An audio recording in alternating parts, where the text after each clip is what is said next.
నమస్తే అండి.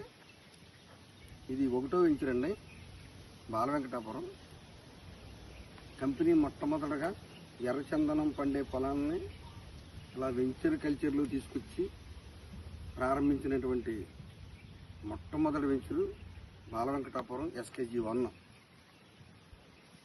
ఇది 2017లో పెట్టిన మొక్క అండి. అంటే 9 సంవత్సరాలు దాటింది. రేపు 2027 వస్తే 10 సంవత్సరాలు పూర్తవుతుంది. అంటే 12 సంవత్సరాలు పూర్తయిన తర్వాత 13వ సంవత్సరం మనం కటింగ్ ఇస్తాను, కస్టమర్కి డబ్బులు ఇస్తానని చెప్తున్నాం. అంటే 2030లో కంపెనీ దీని మీద ఆదాయం కస్టమర్స్కి ఇవ్వబోతుంది. చూడండి ఎలా ఉందో, ఒకసారి మెయింటెనెన్స్ చూడండి ఎలా ఉందో. చాలా కంపెనీలు వెంచర్లు వేస్తాయి, దానికి పిచ్చి మొక్కలు పెరిగిపోవడానికి రకరకాల కారణాలు చెప్తారు. మేము ఆ కారణాలు ఇప్పుడు చెప్పమండి.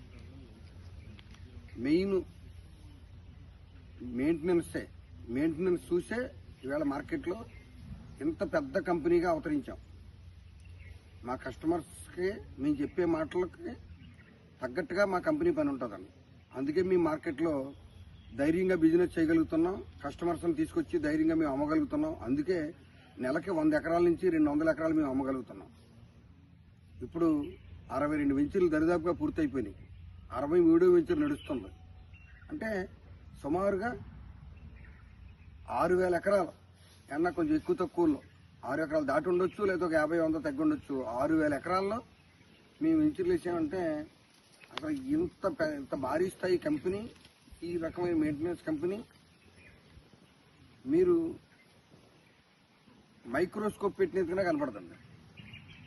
కాబట్టి విలువైన కస్టమర్స్ అందరికీ నేను మరొక్కసారి విన్నవించుకునేది ఏంటంటే, మన గ్రామాల్లో ఎర్రచందనం గురించి చెప్పే మాటల్లో ఏమాత్రం వాస్తవం లేదు.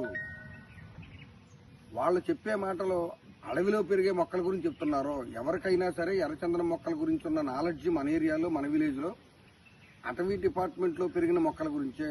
ఫారెస్ట్ డిపార్ట్మెంట్లో మొక్కలు కటింగ్ రావాలి, క్వాలిటీ రావాలి, డబ్బులు రావాలి అంటే మాత్రం 20 సంవత్సరాల పైన ఆగవలసిందే, 20-25 సంవత్సరాలు. కానీ మనది వచ్చేటప్పటికి క్లోనింగ్ ప్లాంట్, మొక్కకి ఎటు చూసినా 10 అడుగుల డిస్టెన్స్, ప్రతి మొక్కకి డ్రిప్ ఇరిగేషను. ఇది చూడండి, ఇది 9 సంవత్సరాల మొక్క. ఒక్కసారి క్లోజప్లో తీయండి. మేము ఇప్పుడు ఇక్కడికి వస్తామన్న ఆలోచన లేదు. చూడండి వాటర్ ఎలా పడుతుందో. వాటర్ 9 సంవత్సరాలు దాటిన మొక్క దగ్గర కూడా మేము డ్రిప్ పెట్టాం.